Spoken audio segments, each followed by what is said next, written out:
জয় মা কালী বলে আমার আজকের ভিডিওটি শুরু হলো। আমাদের মাকে নিয়ে আসার প্রস্তুতি চলছে, তো প্যান্ডেল এখনও শেষ হয়নি।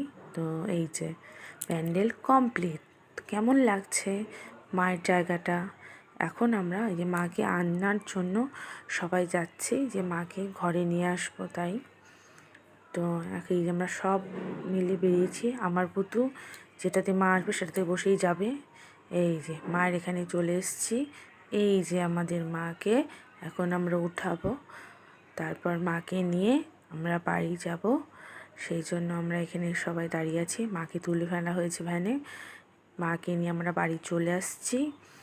মাকে এখন দিদি বরণ করে নেবে। এই যে দিদি মাকে বরণ করছে। তারপর বরণ করার পর মায়ের জায়গায় মাকে এরা ভাইগুলো বসিয়ে দিল। আমাদের ঢাকি দাদারা সব চলে এসেছিল আর সুন্দর করে ঢাক বাজাচ্ছে।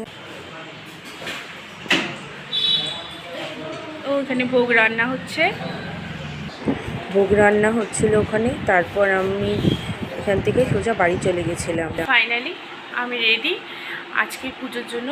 এটা আমার লুক। তো কেমন লাগছে সবাই বলো। 8টা সাড়ে 8টা নাগাদ পুজোতে বসে গিয়েছিল। তারপর পুজো শুরু হয়ে গেছে। তো যথারীতি সবাই চলে এসছে।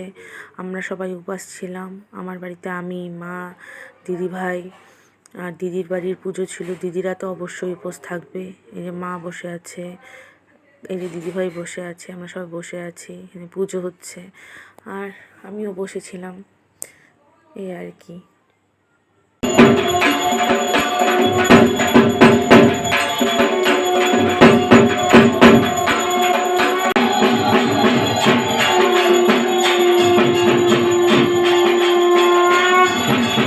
মায়ের পুজোর যজ্ঞ শুরু হয়ে গেছে।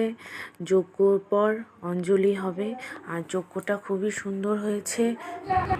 যজ্ঞর পর তো আমাদের অঞ্জলি দেওয়ার ছিল। তারপর এই যজ্ঞ শেষ হয়ে গেছে, পুজো শেষের পথে চলছিল।